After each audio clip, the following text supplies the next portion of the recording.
नमस्कार, स्वागत है आप सभी का हमारी खास पेशकश। मैं हूं आपके साथ पूजा कविया गोमा। आज हम बात करेंगे मौत, धरना और सियासत की। जहां उत्तराखंड के अंकिता भंडारी हत्याकांड को लेकर पूर्व मुख्यमंत्री हरीश रावत आज धरना देंगे। देहरादून के गांधी पार्क में वो एक दिन का धरना देंगे। हरीश रावत सोमवार मंगल की मध्यरात्रि गांधी पार्क में ही धरने पर डटे रहेंगे। उन्होंने अपनी सोशल मीडिया पोस्ट में लिखा है कि उत्तराखंड की बेटी अंकिता भंडारी को न्याय दिलाने के साथ उत्तराखंड के सभी जन आंदोलन में उठाई जा रही हैं। सवालों को नैतिक समर्थन देने के लिए धरना देंगे। हरीश रावत आज गांधी पार्क में धरना शुरू कर रहे हैं, जो मंगलवार 12 बजे तक चलेगा। उन्होंने कांग्रेस के साथ भाजपा, उत्तराखंड के सभी राजनीतिक दलों को भी इस धरने में आने के लिए निमंत्रण दिया है। हरीश रावत का कहना है कि अंकिता भंडारी केस में जांच किसकी हो रही है और पुख्ता जांच को लेकर जनता को विश्वास होना चाहिए। इस समय जनता का विश्वास डगमगाया हुआ है, इसलिए उन्होंने तय किया है कि वो आज यानी कि 26 दिसंबर 12 बजे से 27 दिसंबर 12 बजे तक 24 घंटे का धरना देहरादून के गांधी पार्क में देंगे। दरअसल अंकिता हत्याकांड से जुड़े जितने पहलू हैं, जिसमें वो अदृश्य वीआईपी कौन है, जिसको हमारी पुलिस ट्रेस नहीं कर पा रही है, उसको भी कानून के शिकंजे में लाया जाए। भाजपा से निष्कासित नेता विनोद आर्य के बेटे पुलकित आर्य के रिजॉर्ट में रिसेप्शनिस्ट के तौर पर काम करने वाली 19 साल की अंकिता भंडारी का शव 24 सितंबर को ऋषिकेश में चिल्ला नहर में बरामद हुआ था। बताया गया कि शव मिलने से करीब 6 दिन पहले से ही अंकिता लापता थी। इसके बाद पुलकित आर्य को कथित तौर पर कहासुनी के बाद नहर में अंकिता को धकेलने के आरोप में गिरफ्तार किया गया था। इससे पहले वहीं इस मर्डर केस में तीनों आरोपी पुलकित, सौरभ और अंकित ने नार्को टेस्ट कराने से इनकार कर दिया। दरअसल अभियुक्तों के वकील अमित सजवान द्वारा कोर्ट में नार्को टेस्ट के खिलाफ आपत्ति चार्जशीट डाली गई। आपत्ति के बाद न्यायिक मजिस्ट्रेट की ओर से तीनों अभियुक्तों की नार्को टेस्ट को रोक दिया गया। आरोपियों ने नार्को टेस्ट और पॉलीग्राफी टेस्ट कराने से भी इनकार कर दिया।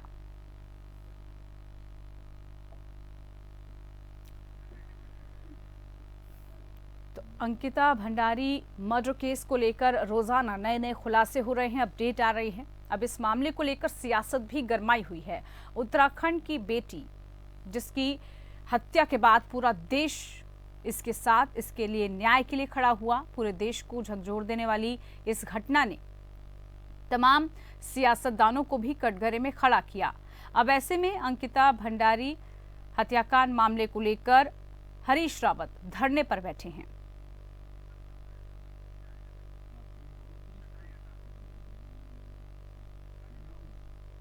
में आया है कि अब पूर्व मुख्यमंत्री त्रिवेंद्र रावत जी अंकिता हत्याकांड में नार्को टेस्ट पर जोर दे रहे हैं। वो कह रहे हैं कि नार्को टेस्ट होना आरोपियों का बहुत जरूरी है ताकि अंकिता को पूरा न्याय मिल पाए और वीआईपी कौन था इस नाम का खुलासा हो पाए। लेकिन शायद त्रिवेंद्र जी बहुत भूले हैं। उन्हें पता नहीं है कि इन 2-3 महीनों में जो आरोपी अंदर रहे, गंगा में बहुत पानी बह चुका है। यानी कि उन आरोपियों को आराम से नार्को टेस्ट को कैसे फेल करना है ये सिखाया जा सकता है। नार्को टेस्ट कोई गारंटी नहीं है कि उसमें जो भी व्यक्ति बोलेगा वो सच ही होगा, उसको भी धोखा दिया जा सकता है।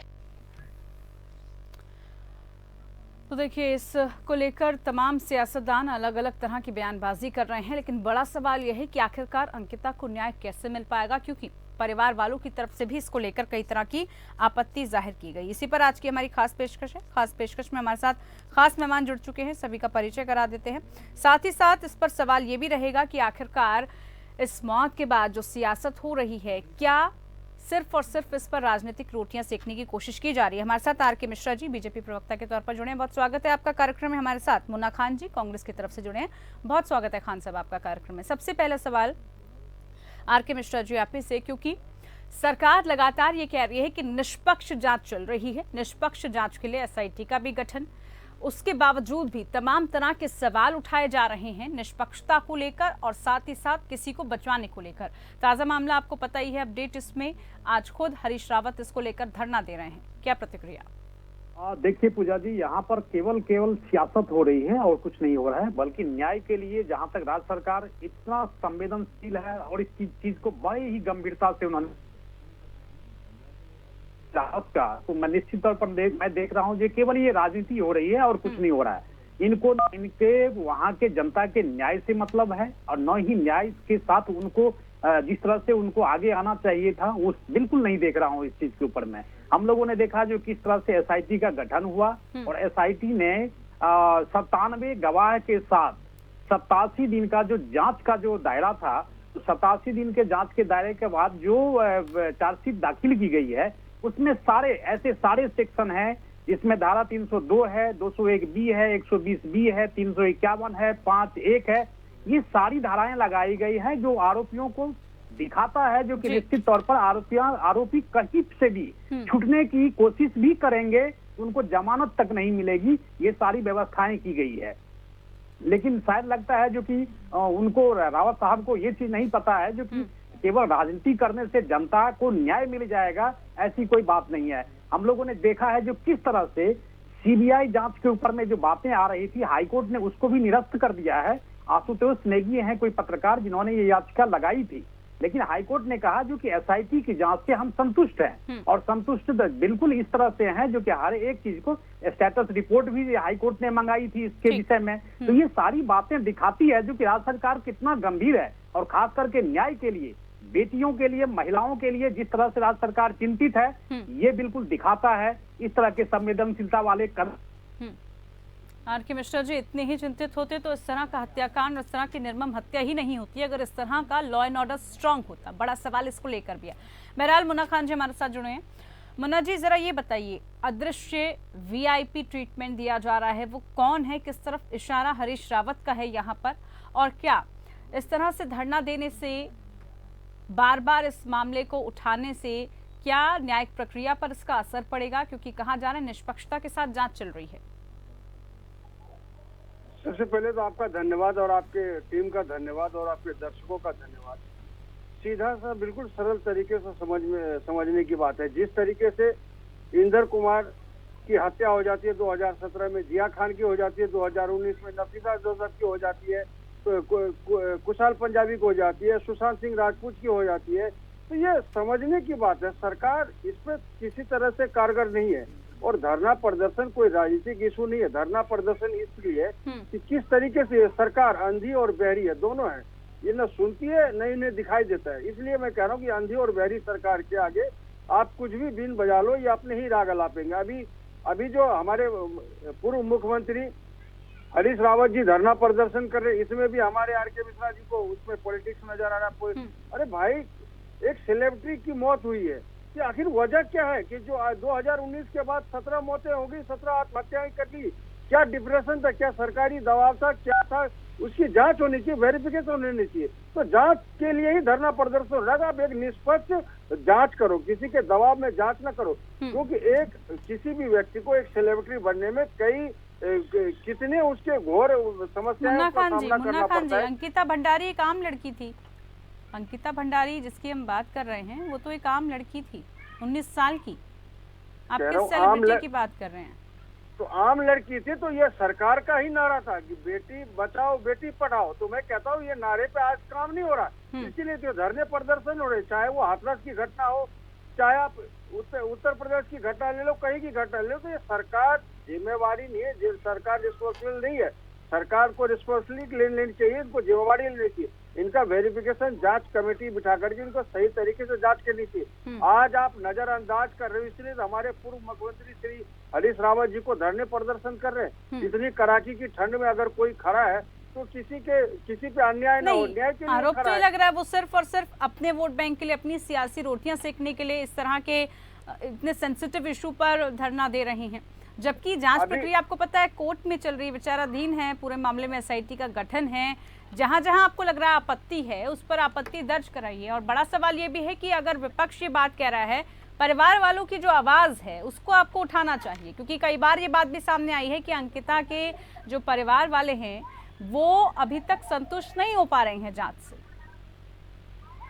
नहीं, अभी बीजेपी के हमारे जो मित्र आर के मिश्रा जी का सवाल थे, वो समझ सकता था। अगर उत्तराखंड में चुनाव होते तो एक पॉलिटिक्स का मसला कह सकते थे। अभी उत्तराखंड में चुनाव है और वहाँ कांग्रेस की हार हुई है, तो ये राजनीतिक मसला नहीं है कोई, एक मसला एक बेटी का है।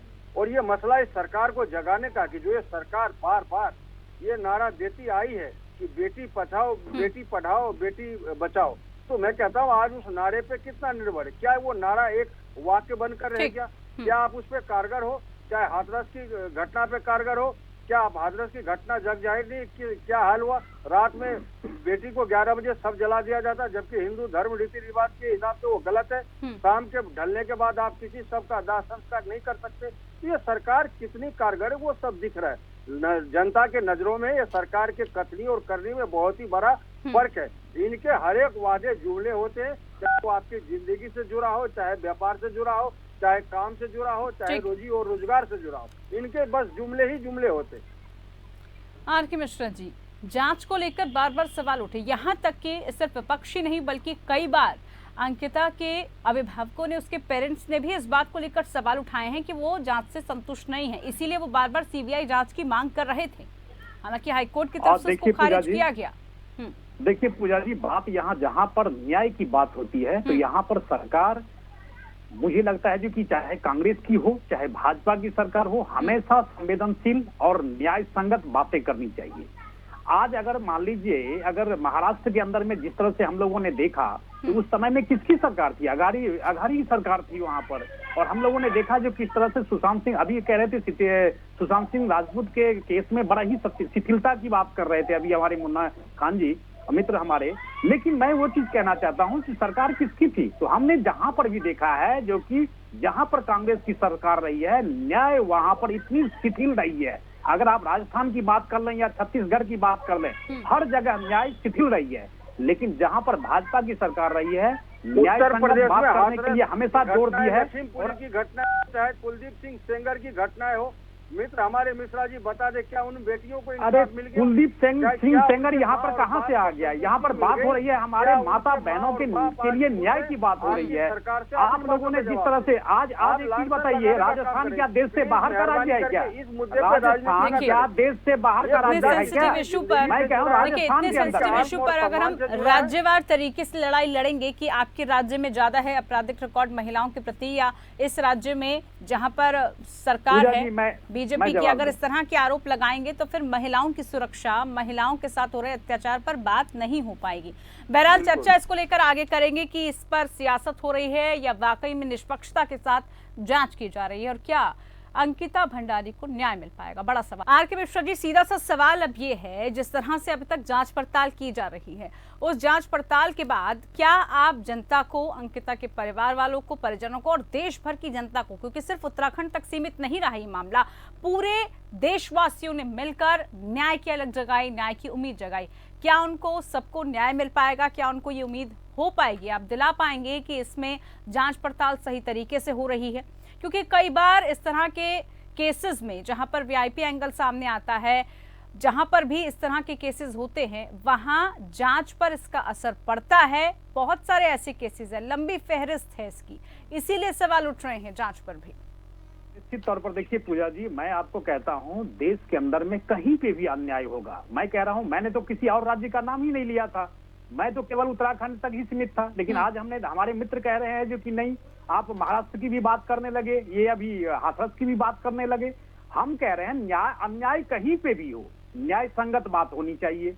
और जहां तक बात है उत्तराखंड की बेटी की, निश्चित तौर पर जिस तरह का मामला था उसमें सरकार ने एसआईटी जांच बिठाई, और एसआईटी जांच के साथ साथ अब एक चीज और इसमें देखिए, राजस्व पुलिस को खत्म करने की जहां तक बात है, सरकार ने बिल्कुल संवेदनशीलता के साथ इस राजस्व जो पुलिस है इसको खत्म करने की व्यवस्था कर रही है। और उसके बाद सीधा एक पुलिस रहेगी, जो एक पुलिस सिस्टम में रहेगा, और उसी के अंदर में सारी जांच की बात होगी। तो निश्चित तौर पर अभी जिस तरह से अंकिता का इसमें हमने देखा है जो कि 87 दिन के अंदर में जो 500 पन्ने की जो चार्जशीट दाखिल की गई है, इसमें सारे आरोपियों के ऊपर में पूरी तरह से एक भी ऐसा सेक्शन नहीं है जिसमें ये लगे जो उनको कभी भी जमानत भी नहीं मिल पाएगी। ये सारी व्यवस्थाएं की गई है। लेकिन जहां तक बात है देश के अंदर में किसी भी कोने में कहीं पे भी किसी भी राज्य के अंदर में, चाहे कांग्रेस की सरकार हो चाहे भाजपा की सरकार हो, हमेशा ही वहां पर न्याय की बात होनी चाहिए। और निश्चित तौर पर यहाँ पर उत्तराखंड के अंदर में आपने देखा जो कि हाँ हाईकोर्ट के निगरानी के साथ भी हाईकोर्ट ने भी हर एक के ऊपर में टिप्पणी की है, स्टेटस रिपोर्ट मांगी है। सीबीआई जांच की जहां तक बात है, सीबीआई जांच को उन्होंने नकारा है और उन्होंने कहा जो कि एसआईटी जांच के ऊपर में हमारी बिल्कुल विश्वसनीयता बनी है और इसलिए हाईकोर्ट की निगरानी के साथ ही राज्य सरकार इसको कदम दर कदम इस चीज को आगे लेकर के जा रही है। तो मुझे आशा है जो कि निश्चित तौर पर न्याय मिलेगा, इसमें कहीं कोई दो मत नहीं। मुन्ना खान जी, अब ऐसे में हरीश रावत जो आज धरना प्रदर्शन करने वाले हैं, क्या संदेश इससे आप देने वाले हैं धरने से? क्या जहां जहां भी उत्तराखंड में आपको लगेगा महिलाओं के ऊपर अत्याचार हो रहे हैं या किसी भी तरह की महिलाओं के साथ कोई असॉल्ट हो रहा है, वहां पर आप उनके साथ खड़े हैं, ये संदेश आवाम को जाएगा? और एक और सवाल यहाँ पर ये भी है, क्या आपको लग रहा है कि इस वक्त जिस तरह से धरना प्रदर्शन दिया जा रहा है और उसमें तमाम संगठनों की मौजूदगी कितनी आपको लग रहा है कि हो पाएगी? इस सवाल का जवाब आपसे जानेंगे। लेकर के जो धरना अब दिया जा रहा है उस धरने को लेकर किस तरह से आपको लग रहा है कि इस धरने का क्या असर पड़ने वाला है सरकार पर? किस तरह का दबाव आप बना पाएंगे? ये धरना प्रदर्शन इसलिए हो रहा है कि जो सोई हुई सरकार है जो हमारी उत्तराखंड हो या केंद्र में हो, उसको जगाने का काम हमारे पूर्व मुख्यमंत्री श्री हरीश रावत जी करते हैं। क्योंकि आपने देखा होगा कि ये सरकार बार बार ये नारा देती है कि बेटी पढ़ाओ बेटी बचाओ। तो मैं समझता हूँ आज उस नारे पे काम नहीं हो रहा है। देश के अन्य भागों में न जाने कई राज्यों में इस तरीके की घटनाएं घट जाना और सरकार को सोते रहना, तो ये सवाल खड़ा करता है कि आपके जो वादे थे, जो आपके ये नारे थे कि बेटी बचाओ बेटी पढ़ाओ, आज उस पर काम नहीं हो रहा। आज उस नारे को फॉलो नहीं किया जा रहा। आप जिस तरीके से दिखा रहे थे कि आप जो हमारी हिंदुस्तान की बेटियां हैं उनके लिए आप कितने कारगर साबित होंगे, जिस तरीके से आप नारा दे रहे थे, लेकिन आज ये घटनाओं के बाद ये लग रहा है कि आपका सिर्फ वो नारा धाराशाही रह गया। आज वो कारगर, आज वो सरकार आपकी इतनी एक्टिव हमारी माँ और बहनों के पीछे नहीं दिख रही है जिस तरीके से सरकार सो रही है। तो आज जो धरना प्रदर्शन है हमारे हरीश रावत जी का, इनका मुख्य उद्देश्य है कि सोई हुई सरकार को जगाना और देश में ये मैसेज देना कि जो भी सरकार, यहाँ दल की बात नहीं हो रही है, बात यहाँ हमारी माता और बहनों के हो रही है। चाहे राज्य किसी का भी हो, कांग्रेस हो बीजेपी हो, कोई भी हो सकता है, लेकिन जहां अगर बेटी के साथ इस तरीके से दुर्व्यवहार किया जाए या सरकार उस पर कार्रवाई न करे, तो मैं समझता हूँ ये चीजें हर राज्य के मुख्यमंत्री जी को सीख लेना चाहिए और केंद्र को भी सीख लेना चाहिए कि आप जिस बेटी को न जाने उसमें कौन सी कितनी क्षमता थी, क्या बनती, मंत्री बनती, खिलाड़ी बनती, क्या बनती, उनका भविष्य तय करना था। और उसके बाद ये घटनाएं घटित हो जाती है और उसके माँ बाप को इस तरीके से नुकसान होता है कि उनके सपने चूर चूर हो जाते हैं और वो सरकार सोई रहती है, उस पर कोई कार्रवाई नहीं होती। अनगिनत सपने, कई घटनाएं हैं, अब मैं गिनती कराऊंगा, हमारे मिश्रा जी बोलेंगे फिर ये राज्य की बात कर रहे हैं। तो सवाल यहाँ राज्य और दल का नहीं है, सवाल यहाँ किसी के महिला की सुरक्षा का सवाल है। आर.के. मिश्रा जी, महिलाओं को सुरक्षित माहौल मिले और इस तरह के जघन्य अपराध करने की हिमाकत कोई ना कर पाए। बिल्कुल बिल्कुल, एक चीज तो सुनिश्चित करना पड़ेगा जो कि जिस तरह से महिला हो, माता बहनों के ऊपर में अत्याचार या अत्याचार किसी के ऊपर में भी हो, उस चीज को हम लोग न्याय संगत बात करें कि न कि पार्टी वाइज बात करें, न कि स्टेट वाइज बात करें। हम अभी भी खड़े हैं उन व्यक्तियों के साथ जिनको जिस तरह से अन्याय सहने पड़े हैं और जो न्याय की बात कर रहे हैं, तो उनके साथ हम अभी भी खड़े हैं। मुझे आशा है जो कि अंकिता को निश्चित तौर पर इंसाफ मिलेगा, ये मैं आश्वस्त आपके चैनल के माध्यम से करना चाहता हूँ। चलिए, इंसाफ मिलेगा और उम्मीद यही है कि इंसाफ जल्द से जल्द मिल पाए। बहुत शुक्रिया आप दोनों मेहमानों का, आप हमारे साथ जुड़े। फिलहाल के लिए आज की इस खास पेशकश में इतना ही। बने रहिए हमारे साथ। नमस्कार।